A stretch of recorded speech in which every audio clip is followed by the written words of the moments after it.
We all remember recess growing up in school.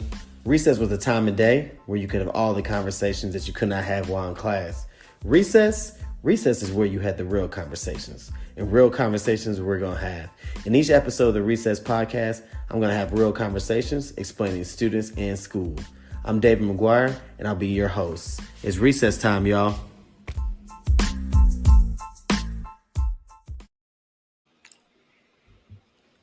What's up, everybody? David McGuire here, host of the Recess Podcast. This is episode 47, a reading program for the people. It's been a minute since I've been on here, but glad to be back. It's going to be a dynamic conversation. If you're a first-time listener, the Recess Podcast stands for Real Education Conversations, explaining students in school, and this is going to be one of those real conversations. I have three dynamic individuals with me. We're going to talk about literacy, reading, families reading, kids reading, a city reading, a community reading.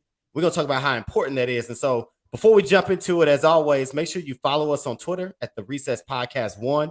You see it there at the bottom. Like us on Facebook at the Recess Podcast and subscribe to the YouTube page, the Recess Podcast. And so we're going to jump right in. We're going to start off with introductions. So Ms. Wooley, if you want to jump on in first and introduce the folks, let them know who you are, what you're doing here, how you got connected with the two literacy programs. Thank you so much. Thank you. Again, my name is Neline Wooley, right here in Indianapolis, and I got connected with the Go Further Literacy Fund through my daughter and the application for their grant. And with those funds, I became one of the 14 recipients of the grant. And with the grant, we created E.C.H.O and the E.C.H.O Lending Library. I love it. We're going to definitely dive a little deeper into that in the show. Next up, Patrick Jones, brother. How you doing, man? Good to see you again. Man, I'm doing good. How you doing today? Patrick Jones, Good. Senior Vice President of Leadership and Equity, the Mind Trust here in Indianapolis. And Neline, I think I know your daughter. She runs the Black World Schoolers mobile bookstore. I buy books from her all the time. But essentially, yeah, she's amazing. Work right here in Indianapolis at the Mind Trust, and through the grace of God and working with Dr. Cole, launched the Go Farther Literacy Project here in Indianapolis to make sure that we hold our organization and our people in this city accountable to engaging in the literacy of our young people and families and elders in our community who want to give back to the community by providing literacy opportunities. I love it. And last but not least, Dr. Charles Cole. What's going on, man? Good to see you again, brother. Man, you as well, brother. How you doing?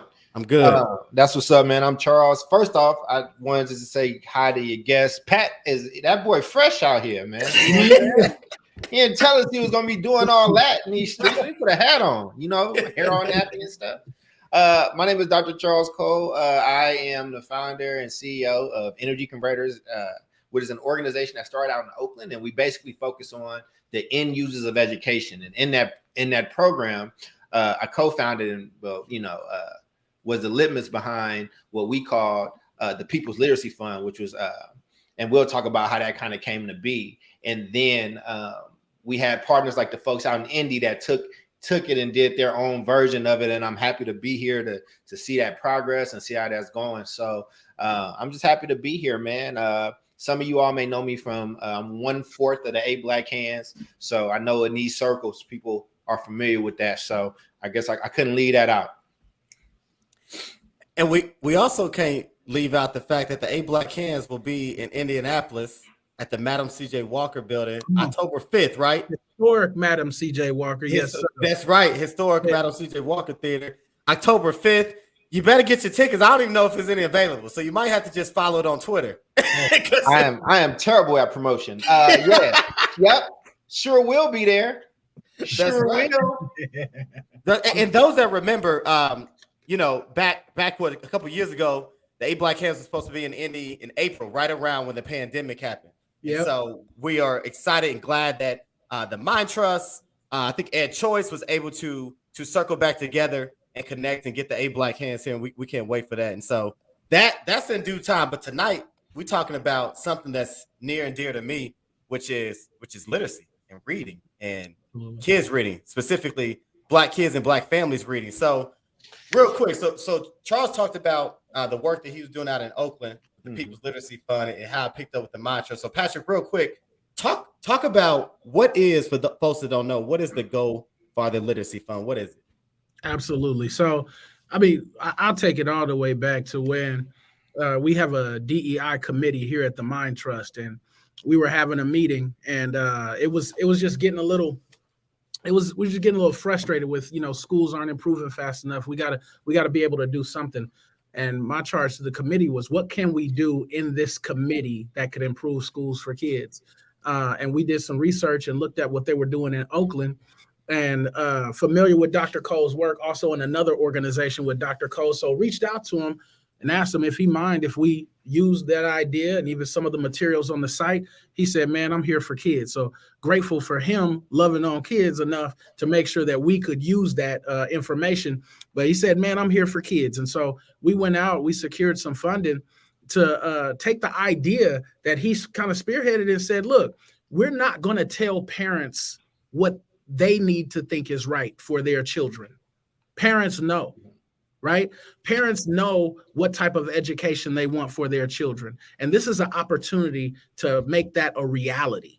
And so that's what it was for us, and saying, like, if we're going to improve literacy, it can't happen just at the school level. If we're trying to impact school only to improve the situation of families, then we're doing it all wrong. School is not the only place our kids go to. They go in the house, they're going in community centers, they're in gyms, and all those places literacy exists in some shape, form, or fashion. If we can invest in that and invest in families, and Dr. Cole's shirt says agency right there, if we can invest in families and give them that agency, then we're doing our part at the Mind Trust, and we could be doing even more.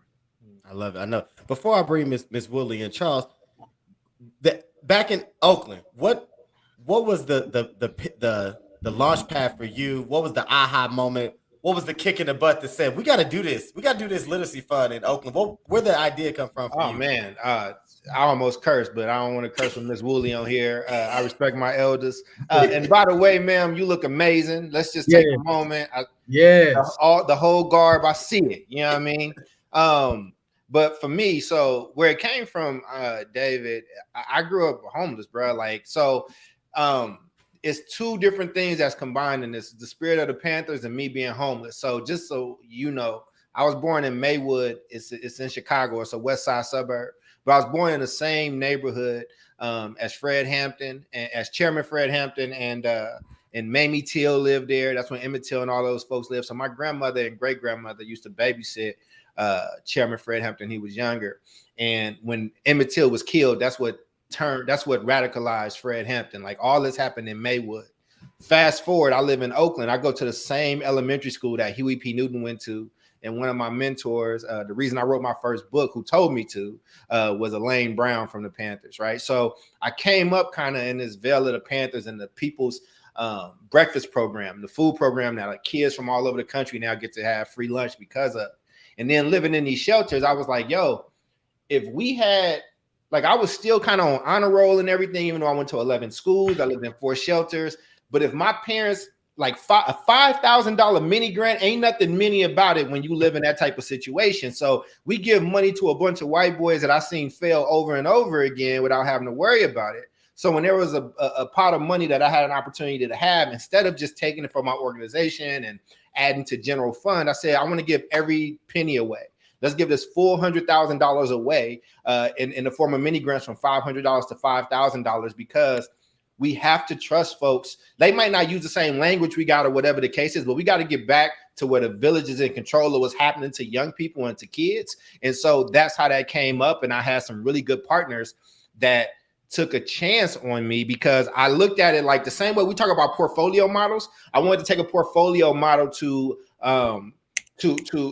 giving out money, right? To where, so if the 4 of us are on here, I'm not stressing on what David did or what Miss Neline did or what Patrick did or what Charles did.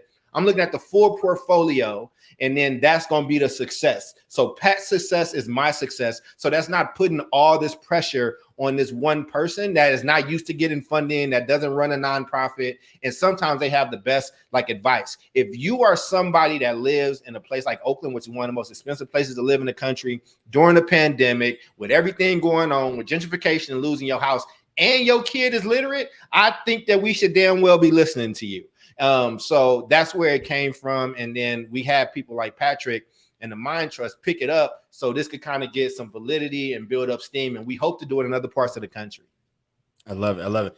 So the title of the show is a reading program for the people, and both of these programs, these that started, is about the people. So, Miss Wooley, you talked about Indie.E.C.H.O. It was your daughter that said, "Hey, check out this application, check out this grant, check out this fund that they're doing." So, talk to us about the push from your daughter to apply, you applying, you getting the funds, and then the birth of Indie.E.C.H.O. Yes, my daughter is always challenging me, and we challenge each other. And I say iron sharpens iron. So she knew about the Mind Trust application, and she challenged me. They said, you don't have to be an organization. You can be a grandma. You can just be a lady. You can just be whatever and apply for this funds, but you have to have an idea. And then she left me and came back and said, so what is your idea? And I said, well, you have a bookstore, you have a mobile bookstore, and your vision is to put books in children's hands, not just any books, but culturally relevant quality books about Black children by African-American authors. And we can extend this if we had a library. So not everybody can buy a book, but we can let them borrow a book and bring it back. Thinking small, okay, and well, it can be at our church. We just joined a church at 30th and Forest Manor, Martindale, Brightwood. The light is out in Brightwood. We want to turn it back on.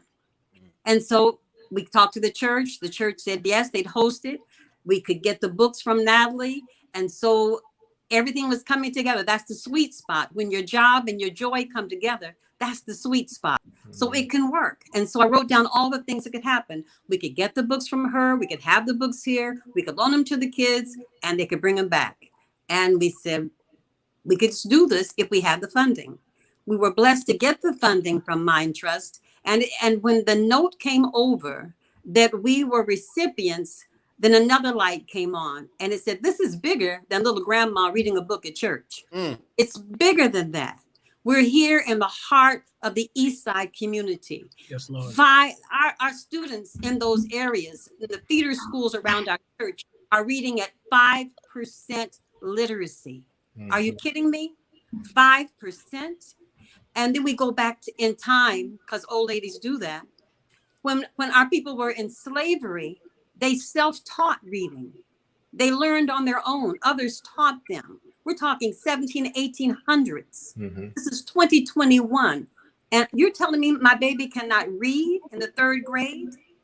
And then I get this little joy that, oh, but they have the No Child Left Behind program. And then I realized No Child Left Behind doesn't mean they're going to equip them to go forward. It means whether they learn or not, they'll be out of this class and go to the next one. Unequipped, passed through, uneducated, 12 years, 6-year education. I didn't want to see it anymore. I love this young man that talks about the Black Panthers. I love that. I love it. I love it. I love it. The community has to answer the call. And that's what we're doing, answering the call. So birthing that as Indie.E.C.H.O, we got the funds and we've spent everything but $30 of that funds we received. We have 100 plus books for children, 100 plus books. And my daughter reminded me that Rudine Sims Bishop said in an essay in 1990 that books are the mirror, the window, and the sliding door.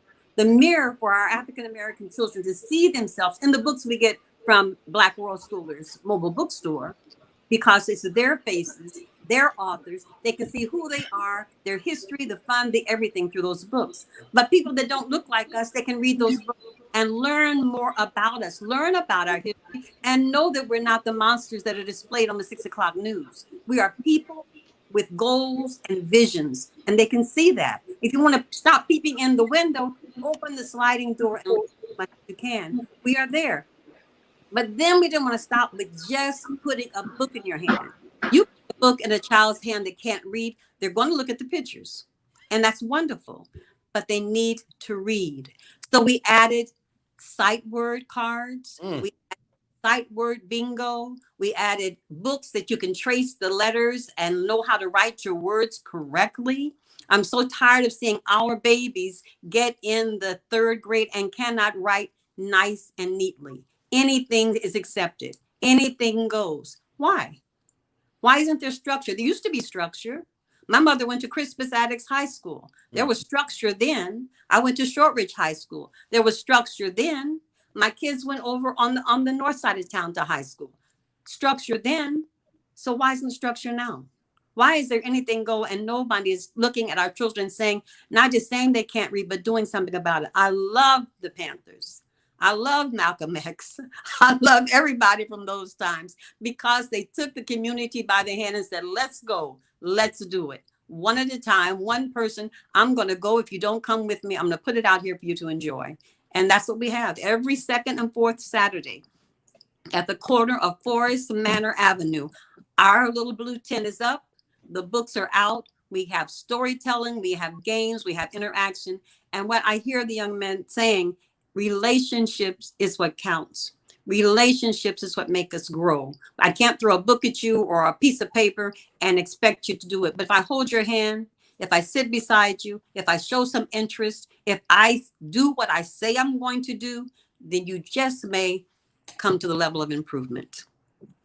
And let me take this other one moment to the Mind Trust. I want to say I thank you for that literacy program. I thank them for that fund. I'm grateful to my daughter, Natalie Pipkin, for that Black World Scholars mobile bookstore and those excellent books, quality books. I'm grateful to Pentecostal Temple Church for hosting the night.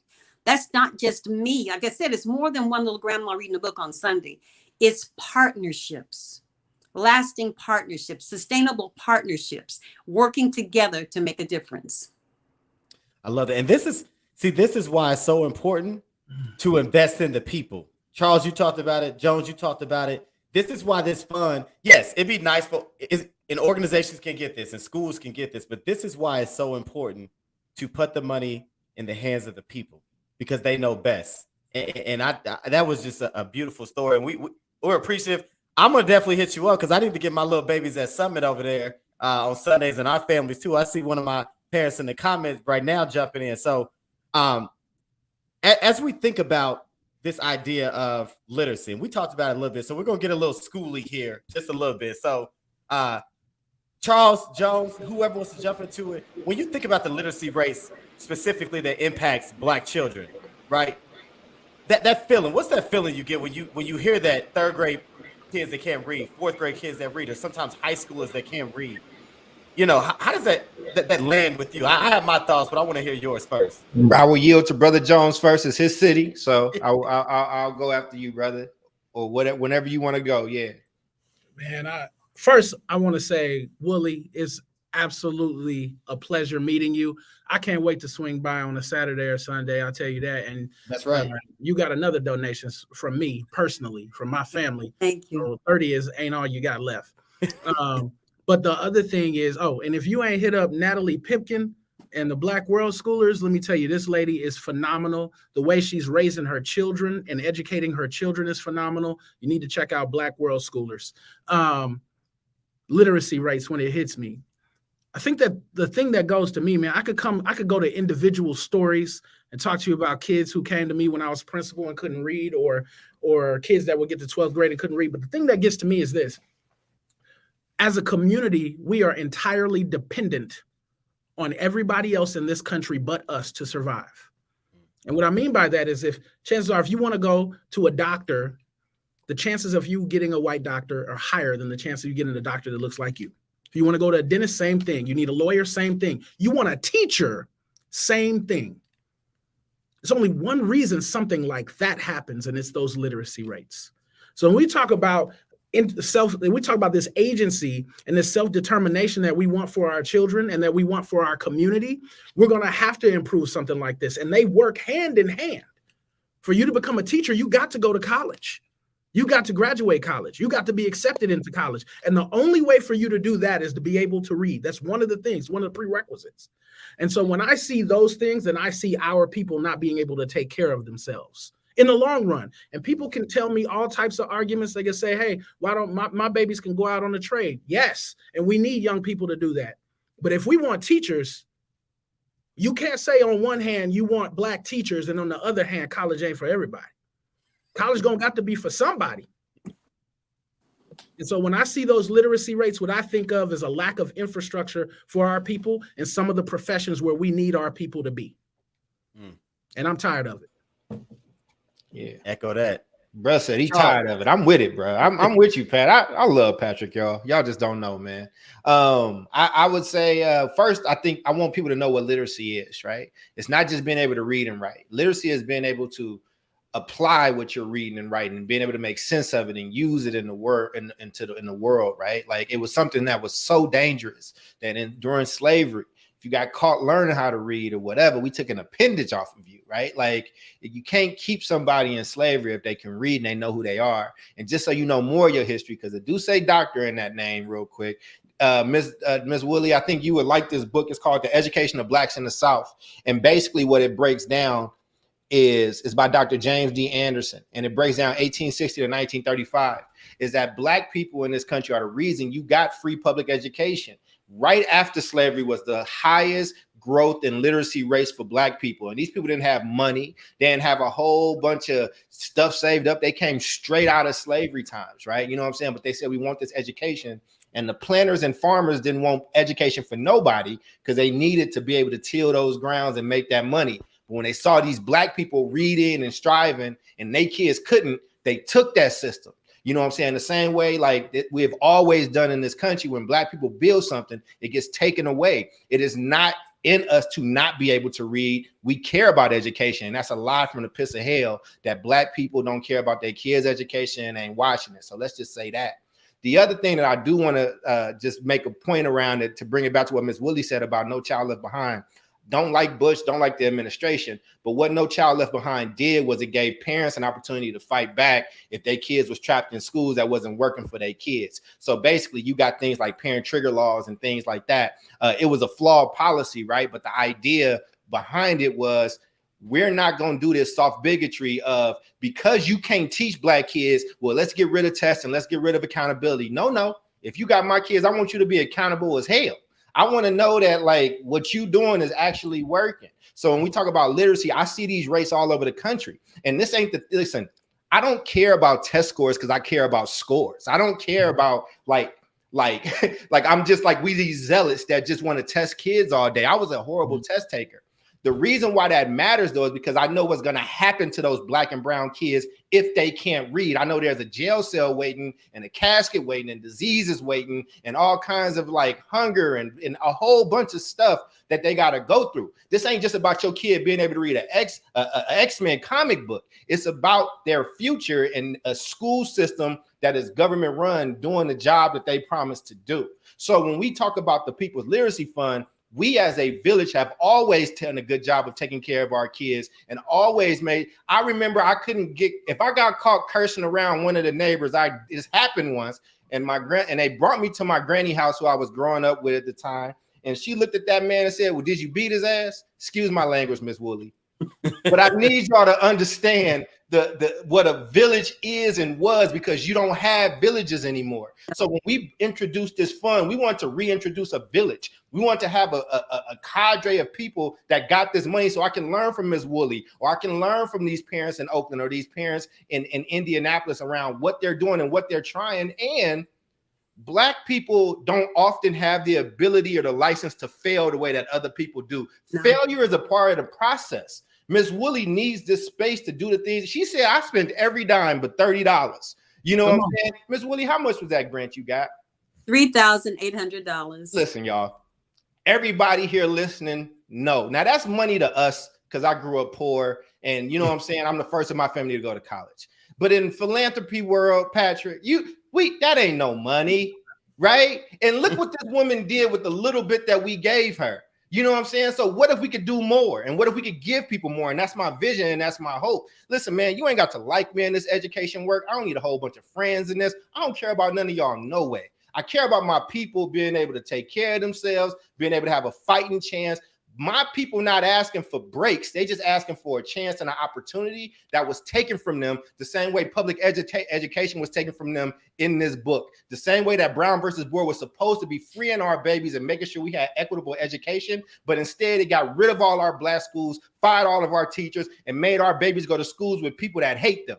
And we the only race of people that send our kids to people that did not love us and have done these type of atrocities to us for decades and decades. And then they get mad at us when we ask for some accountability. If the majority of teachers in this country was failing white kids and they was black and brown teachers and mostly black and brown women, and they failed white kids at the rate that we fail these little black kids that can't read, to where in your neighborhood is 5% literacy rates, you think they would have been nice and cared about your feelings? Man, y'all better stop putting those feelings over kids and the needs they got, man. I'm gonna shut up, David. I'm talking too much on your show, bro. That's it. I'm gonna let both of those comments just sit and just marinate to the people, because I think the people probably a little delayed, and so they got to catch all the comments before I come in. But both of you guys are right. All of this boils up. Supposed to know that's tuned in. This is the Recess Podcast. I'm a school leader, an elementary school leader at that. So those that don't know elementary, I'm not even gonna say grades. That's 5 to 11-year-olds. I'm gonna frame it that way. I'm of a school of 5 and 11-year-olds. My sole objective is to make sure when they walk out of my school, they can read. I got to give them a chance. Dr. Bethune said, the world opened to me when I learned to read. Yeah. You got a bunch of kids, you got a bunch of adults walking around this world as zombies because they never learned to read at 5 to 11 years old. And now they're 25 to 31 years old and they can't read. And you want to know who COVID impacted the hardest? Those individuals that couldn't read. Jones, you said it. Listen, those literacy rates, you can tie the literacy rates to the poverty rates. I'm sure there's a correlation, but you can also tie that back to the school that failed to teach that child how to read. Directly. Because literacy and reading is not just about reciting words on a page. I got a lot of kids that can recite the words on the page. David, you got to be careful, because somebody gonna tell you, what about my nephew though? He owned 6 properties and he never learned to read. What about my uncle from way back? He's got this. He never learned how to read. So you got to be careful, because what people gonna do, they're gonna bring you single stories, and we got to come back with the numbers. The numbers. You talking about a single story? And come back with 10,000 millionaires were surveyed. 10,000 millionaires were surveyed. 88% of them graduated from 4-year institutions, meaning they knew how to read at some point in their career. So they make us believe that, oh no, you can get this bread if you, on a single case, but we're talking about large swaths of the population. We're talking about generations. We're talking about generations. I'm not talking about a single story. I'm talking about, if we were to make a bet, if you go to Vegas and you gonna make a bet, we're just gonna talk, Lakers my favorite team. So if you gonna make a bet, that's terrible. Yeah, don't worry about it. Don't worry about it. If you gonna make a bet, you know what I'm saying? You want to make an informed bet. I'm not going to sit here and bet my child's future on some unknown factor. I know that literacy is one of the things that they have to have.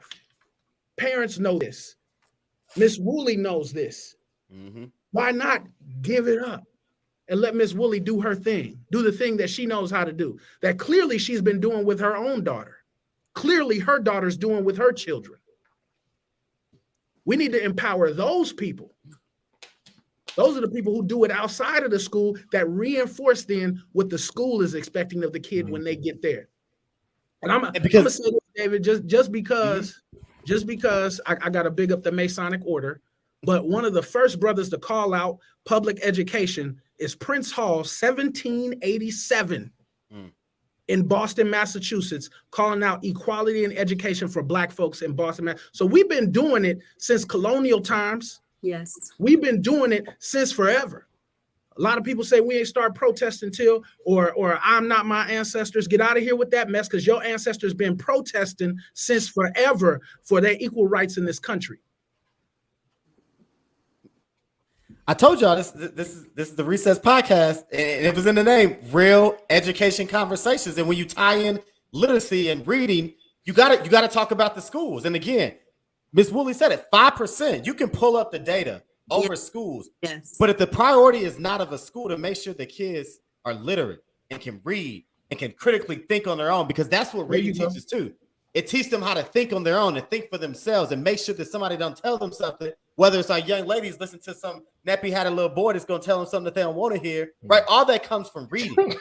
It comes from learning. You want to make sure when you do have that trade and that skill, you got to make sure you can read that contract so that person don't get over you. You got to make sure you can read the fine print. They talk about reading the fine print and understanding what they say. Because what they'll do is, yeah, you got a skill, and they'll put all these fancy words and this language in there, and you can't read and can't decode what it's saying. And now they're taking all your money and owning all your intellectual rights. That's how important reading is. So yes, we want kids to go to college, but I'm all for it. I work at a school that the motto is college or die, and college starts here. But it also should be reading for all, because that's what we're trying to do. We're trying to make sure everybody can read. And so this is the Recess Podcast. So we talked about round one, and it's Wooley and Indy E.C.H.O was one of 14 recipients. But I know in a couple, actually next Friday. So Jones, you want to kind of tee us up next Friday?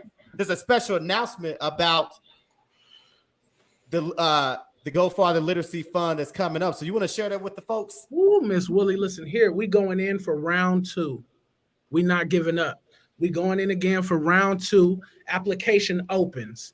And we got a new plan to get deeper into some parents. We're going to be camped out at schools. I don't have a schedule for that, but you might see us in your nearest school in Indianapolis with a tablet ready to take your information in. Listen, we are here on a mission. And so that application window will be open. We're looking for all decisions to be made by December and funds to be dispersed. And like always, we check in with folks. It's not a check-in to like, if you didn't do this, then no, it's a check-in to see what exactly you're doing so that we can learn from your genius. People like Miss Wooley setting up, we're learning from your genius. What I hope is that you build five more of these. And that some other community member says, hey, we're going to open up 5 more of these at some other churches. This needs to be infectious. So when we hear stories like yours, it's absolutely amazing. And we want to amplify that. And we want to challenge other people to do what you do. So you heard it there first, ladies and gentlemen. The Go Farther Literacy Fund round 2. Applications open October 1st. They close November 15th. Yep. You can see that application next Friday at the mindtrust.org/go farther. Listen, this is my implore to folks that are in positions the same way Ms. Woodley's daughter said, there's this application. Come on. You have an idea, and I'm going to leave it right there. But she said something powerful. She said she came back around and said, what you got? So this is my ask. Those that listen to this live, those that listen to this later, my school leaders out there, and I'm speaking to myself, find 5 parents in your building. Give them this application and say, I want you to think of an idea, and I want you to apply for this fund. I'm telling school leaders to tell their parents in their schools. You can apply too, because it is open to schools and communities and families. But what we're talking about is a reading program for the people. So to my school leaders, to my community organization leaders, find a family, find a grandma, find a mom, find my auntie, find an older sister raising her kids, find somebody, a brother, find a family that can apply for this. Again, the mindtrust.org/go farther. Friday, October 1st, the application opens, and then it closes November 15th. Again, I'm encouraging you to find a family to apply. So, David, you want to know what's wild, Charles? Y'all want to know what's wild? I actually sent the application via text message to Natalie. There you go. Right? And Natalie said, this ain't for me. Let me send it to my mom. All right now. How powerful is that? And here I am. It was. I mean, y'all both could have applied. I'm just saying, like, it's listen, like, listen, they both could have got in too. Yeah, y'all both could have applied. That's beautiful.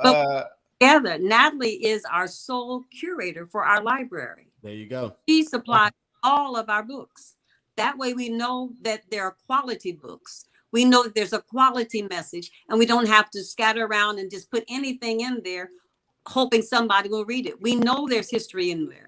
We know there's examples of poetry in there. We know there's examples of Black children having fun in there. And some of the books even are translated to Spanish. We're ready for anybody that wants to come in that door and borrow a book. and we're there to succeed. We have people telling us they want to come and do story time. Parents want to read to whatever child, 1 child, 2 child, 10 children. They want to come in and read, be there, be visible. And that's what the children want. Somebody needs to care. Children ask every day, hundreds of times, does anybody see me? Does anybody care? And we push them aside and keep on going. But it's time to stop and look and help our babies. And to the people that say you can do it without reading, I'm a millionaire, I'm a billionaire, or whatever. Somebody had to read. If you didn't read, your lawyer had to read. And why would we be so backwards? I'll just say backwards. Why would we be so backwards not to know what we're doing, but put it all in the hands of somebody else and stick out our chest? That's not how we came to be. That's not how we were or who we are and how we are in the beginning. And that's not how we're going to stand here and end up. You have to have the comprehension. You have to read. You have to know. You have to understand. Because guess what? When you get my age, you're going to leave a legacy. And somebody coming in your lineage is going to have to know something to carry on. It doesn't stop with you. So if you don't want to do it for yourself, learn and teach because someone's following in behind you. Don't let it stop here. We don't have to die out. We're not going to die out. And we shouldn't carry on unable to communicate, unable to understand, unable to see our history, unable to know who we are and appreciate who we are. No matter, it's not what people call you, it's what you answer to. Mercy. We are powerful people, have always been. It's up to us to grasp that power and keep moving forward. Yeah, and I want to even just add in a little. So one of the special things about the Go Further Fund, the People's Literacy Fund, the reason why I really wanted to introduce this cohort, I mean, this kind of, portfolio model of giving out these awards is because if anybody here that's listening, now I'm talking to my philanthropic friends, right? I've gotten like a little bit of money before and spent so much time on the reporting and trying to tell people what I'm doing and all that stuff. I wanted to build something so people could actually get out there and do the work, and then we could do the reporting for them. You could report with us by a video, or you can like answer some questions or on a Google Doc. But I wanted them to be able to spend time actually doing what Ms. Wooley was saying and to not push out potential like people that could be really dope at doing this because they don't want to deal with all that reporting and all that stuff and telling these people what you're doing. I think for what this woman has been able to do with that $3,000 and some change, like I think it's magnificent, Ms. Wooley, I honor you. But for my philanthropic friends, start taking the risk that you can. Like, don't just go with the folks that everybody's kind of going with, right? Because everybody likes to pick a winner, but we got to start reinvesting in our communities. And as Black people, let me just say, there was a time, there are other facets in our community, and we put the schoolhouse bigger than everything else. But let me give you the 4 facets that kind of help raise a community. It's a schoolhouse. It's our Black religious institutions. It's our community organizations. And it's our mentors and advisors and elders, right? And somewhere along the line, we devalued the 3 of those and put all our faith in some of these schoolhouses that ain't serving our babies. But if you actually, in this fund, you just heard every other part highlighted. You heard a part about mentors. You heard the ancestral part. You heard the Black religious institution, regardless of what your religion is, even if you're not religious, that institution has been so important to us over the years. And then you also heard about like community organizations coming together.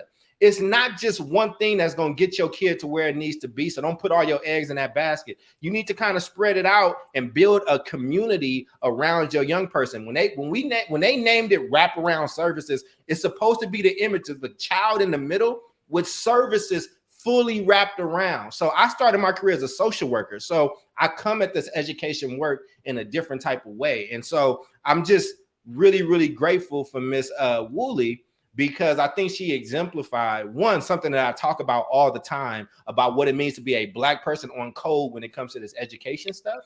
And just 2, I'm just glad that the 3 of us, that these 3 Black men get to honor this Black woman, first off, who is fly as fish grease. Check this out, yo. from the headscarf to the earring, you know what I mean? I got you right there. There The you whole go. thing. And look at what's behind her though. You know The what black I'm saying? babies, yep. You know what I'm saying? Look at what's behind her. Like, we need to see all of that. We need to see us reflected. We need to see us loving on each other, man. We fight each other so much. Like, people be asking, like, you know, they do Oppo research. I'm like, listen, if the ops ever got me, if the people that hate what we trying to do ever got me and they ask me, how do you take down this movement? I would say, just leave them alone. That's how you take it down, because they're going to take each other down first. And I think that but that's because we don't have a connection to our community. We don't have a connection to restorative justice to kind of fix things within us. And I think that you need these young people in front of these grandmamas and grandfathers and great grandmothers and great grandfathers, because we have just cheapened the wisdom of our elders. And you got to start putting stock back in that stuff, man. You know, they done gentrified your homes. Don't let them gentrify your mind too, man. Mm. That's it. That's it. Listen, and I want to, Ms. Wooley, when I was listening to your intro and your story, and you and I had a offline conversation a little bit briefly. I felt the energy. I felt the energy. I felt the love. And you reminded me, and I tell this story a lot to people that know me, whether it's the show. I wanted to be a teacher since I was 17, but it wasn't until I got to an HBCU and Dr. Eugene Bailey at Central State University at the Haley Q. Brown Library gave me a job, office hours, and she put a book in my hand. It was The Fire Next Time by James Baldwin. And she said, go read this. And she said, when you finish reading, I want you to come back and tell me what you think. I read it in 2 days, and I said to her, I said, this is not the world that I thought I lived in. And then that's when she said, you're right. And then in that moment, I decided not only just to be a teacher, but I said, I'm going to teach English, and I'm going to study English, and I'm going to study Black authors and Black work. And when you were talking, I got chills because I got flashbacks thinking about her and how important she told me that literacy was and reading was.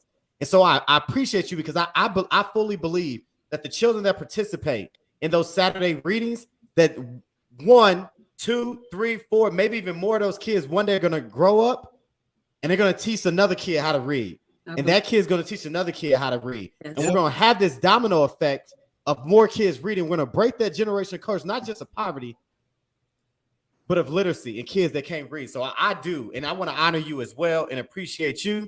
And I'm going to do something that people normally don't do, especially in our community, Black men honoring other Black men. And so briefly, some of you know, some of you don't know, Jones was my mentor when I was a young, inexperienced, lost principal. And he was hard on me and he pushed me. And he's made me a better person. And even to this day, I can call him not just a mentor, but a friend. And Jones, I've done it before, but I appreciate you, man, for sticking with me, man, for believing in me, for holding me accountable and being a friend, man. So I definitely appreciate you and continue to help me open up doors, man, for myself and for my now 2-year-old daughter and for other people, man. So I definitely appreciate you. And Dr. Cole, man, I don't know if you know, man, this show wouldn't be here if it wasn't for you, man. I don't know if you remember the conversation we had. I remember it, brother. I remember it. when you taught me how to do these things, man, and navigate this, brother. And you barely do me. So I appreciate that, man. I do. Fully. Yeah, nice. I mean, listen, man, you had a heart for it, bro. I mean, that was your story to tell, not mine, man. So it's all good. And I mean, we need more people having these conversations and talking. You know what I'm saying? I think that we just need more of us in this space. And I think that one of the things that we rarely talk about, and I think when you got, you know, Miss Wooley and the work that she's doing is, you know, I don't know, Patrick. I know David a little bit better, but me and you know each other because we're in the same space. But I think there are things that we grew up seeing and ways that we had to be and things that we had to learn to adapt to just to be able to be here today, which is now seen in a totally different way. There are these dualities that you have to live in as a Black man in this world, as a Black woman in this world, and so on and so forth. And without our mentors, without our people, without our grandparents, without our parents being a part of that, you're going to constantly have people from outside of your culture that don't understand those nuances. That's going to have us, the three of us, kind of like tripping out in these spaces where it's like, damn, this ain't how I would react to this. This is not how I was taught to react to this. And like, so when you get these boys that grew up in Indy, that grew up in Oakland, that grew up in Detroit, that grew up in Brooklyn, that grew up in this concrete jungle in a different type of way, if you don't have somebody that cares about them correcting them, you're gonna run into a lot of stuff, Miss Wooley. I was gonna say something, but I respect my elders. But you're gonna run into a lot of stuff. There wasn't no man development classes when I was growing up like that. You feel me? Like I played hoop and I got on a basketball team. That was my man development class. But for some of my homies, they got into a game. You know what I'm saying? And it just this literacy thing ain't just about literacy. It ain't just about being like, God damn it, Ray. You saw that foolishness. Shout out to Up, man. Shout out to Up. Yeah. Anyway, threw me off, bro. But the point is, man, is what I'm saying is this ain't just about literacy. It's about something bigger. It's about how do we reclaim our tribe? How do we reclaim the things that are germane to us without throwing out the values that we grew up with, man? Like there's some things that we grew up with that they trying to get about your system, bro, and I can't rock with it. So, you know, that's another reason why I wanted it to be community-based and the people in my community, and I wanted a certain percentage to go to people that look like me that would rarely get these chances and opportunity. Miss Woolies don't get looked at in the regular pool of applicants for money. It just is what it is. And what we also need to do is kind of figure out what she needs and for that next stage to help her. Let's try to get this go further thing, but also let's try to get her attached to some other grant money that some of these other people doing that's scared to be in the damn neighborhoods that they supposed to be serving. Come on. Listen, Jones, Ms. Wooley, Charles, you know, I've seen organizations, because Ms. Wooley thinks she said she got $3,800 and spent all but 30. I've seen organizations get millions of dollars and blow it. She did more with $3,800 in a matter of a year than some people do with millions of dollars over a course of 5 to 10 years. Absolutely, man. And so when you talk about, right, that the folks that look like Miss Wooley don't get looked at in application pools, the work speaks for itself. And that's why I appreciate the People's Literacy Fund. They go for the literacy fund because what it's saying is, let me show you what our people can do with just a little bit. What is a good book would say, the faith of a mustard seed. Ms. Wooley took a mustard seed and turned it into a revolution that has Black kids reading and Black families reading. And not just Ms. Wooley, but the 13 other applicants from the Go Further, the applicants that received the funds from the People Literacy Fund in Oakland. So we just talked about Oakland and we talked about Indy. And we talked about how Indy took this motto from Oakland. Now we need some other city, Chicago, St. Louis, New York, Memphis, to take the models from Oakland, Kansas City, Compton, Cincinnati, Compton, absolutely. Right? Gary, Indiana. Can I say it again? Gary, Indiana. Yes, right. Lord. To take this and carry on, because these funds, it's about building Black businesses. This is how we're going to build, as Charles said, that portfolio, and we're going to have more and more people being able to invest, man. What'd you say? You said the faith of a mustard seed. Look Absolutely. At that. One of my mentors said the Bible told you how much faith you needed. Come on now. Mustard seed, not much. Didn't define the amount of work you would need. Come on. Faith without works is dead. Said, go on. You can work. Work is infinite. But that faith, all you need is just a little bit. You just need a little bit to do monumental things. All you got to do is apply. Bring it on October 1st. Bring it on. All you got to have is the faith of a mustard seed. Change the trajectory of your people and your family. It's beautiful, the experience we had. And I will tell you, it's only been about 6 months, not a year. All this happened. There you go. Giving them numbers. 6 months time. And the reward is one of our library members was so excited to come back after she had gotten her second load of books, because I asked her, because we do about school supplies as well. You read your book, you bring it back, you get school supplies. Our little motto is read it, love it, return it. And so she came back, she was excited, and she wrote a little letter to me, and I filmed her little letter. She wrote a little letter and said she liked all the books. She liked all 3 books. But the main part she said is, I like seeing Black kids in books. And then she said, thank you. That's enough to keep going right there. It meant something to her to see herself in that book and to be able to read it and have somewhere exciting to go. She has many places to go. She's a very active young lady, but to come to her library with books that look like her, with people caring about her, look like her. She sat and played a game of starter words with another little boy that needed some help, and he play it like you play Uno. And she played with him, and they had a really good time. But he was learning his sight words. She already knew some of them. They played sight word bingo. But that community, from babies on up to grandmas and grandpas, it's pulling together, helping one another, and that's what you don't normally see. Helping one another. They want to talk about crabs in a barrel all the time when they refer to our community. But the one thing they don't tell our babies, crabs don't belong in a barrel. Mm-hmm. They don't. They sure don't, man. But I mean, and just to tag on to that though, right? But this is, you know, hopefully Pat will be right back in, because this is I'm tying in the street experience that you're talking about, Miss Wooley, with also like the actual ins and outs of like running like a philanthropy and all this stuff and the way we do it. And to my philanthropic partners that are listening, I really want us to expand and do some more work on this cohort model, on this portfolio model. And let me tell you why. It does a few things. One, it gets rid of the competitive nature that normally happens when people get money because it's a small amount of money there. So if all four, if it's not about Charles' success or David's success or Ms. Wooley's success or Pat's success, we're all in the same portfolio, then I need all of us to win, because we're going to report that out like together. We in this together. We can find ways to work together. You know what I'm saying? I think that like it's a really, really important piece that you have to ask. I mean, for the people that, again, I don't know, Ms. Wooley, if you've ever had to apply for money before. It is a very, very stressful process. It's a hard process. And even if you get it, listen, I have turned down opportunities to get like something like 25,000 or 40, 50,000 because the amount of work commensurate to actually having to like, I'm spending more time reporting on this money and telling you how I'm doing and what I'm doing and actually doing.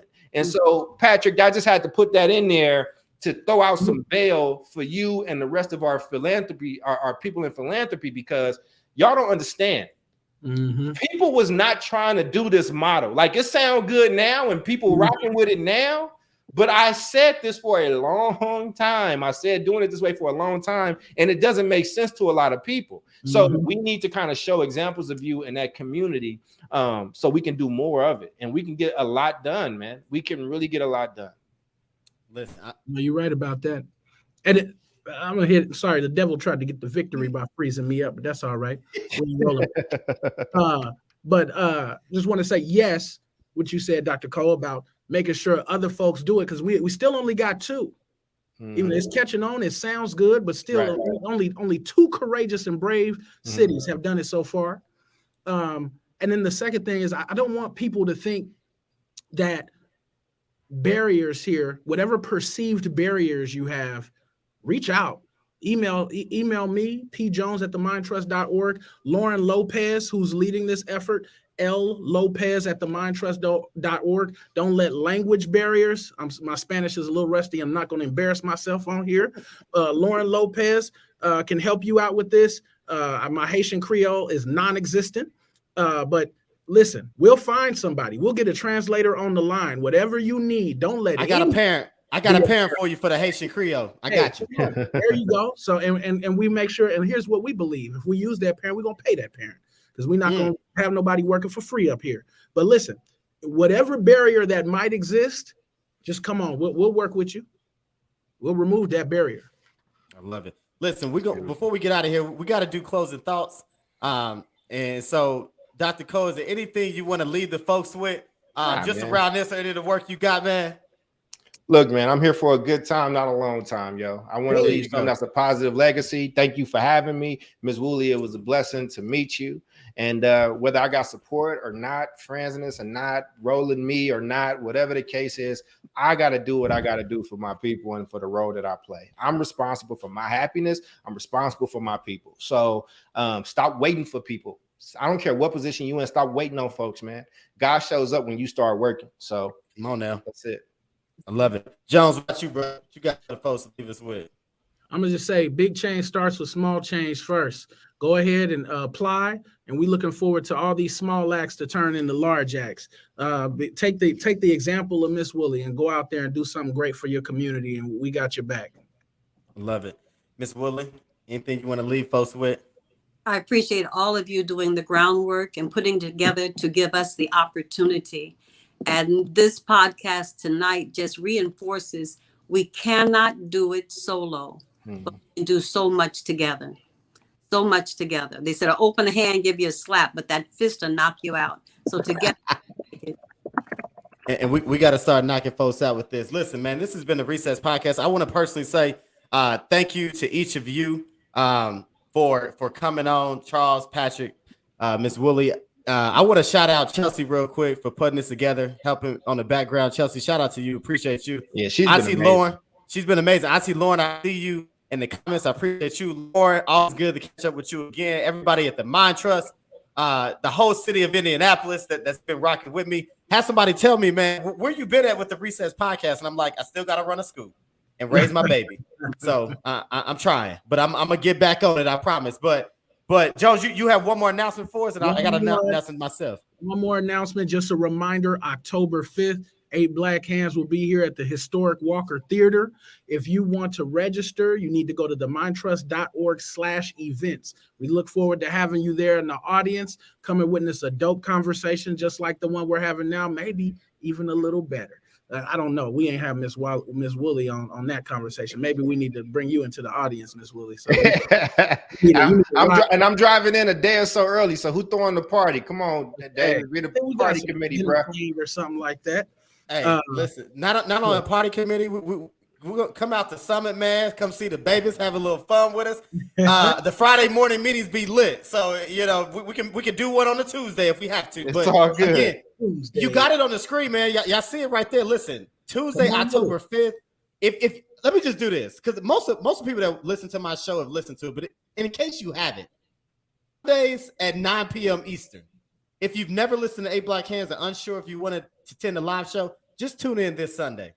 I don't even know what the show topic is, but just tune in this Sunday. Charles, Ray, Chris, Sharif, man, listen. So make sure you're there. And again, this as always, man, has been amazing. I get re-energized when I do this show, and so I appreciate it. But this has been the Recess Podcast, and as I close out for every show, and by the way, the Recess Podcast is now an LLC. So I own all them rights right there to the Recess Podcast. So anyway, this has been a Recess Podcast. As I always say, create the platform, control the conversation, change the culture. I'll be back very soon with another episode. Peace out, everybody.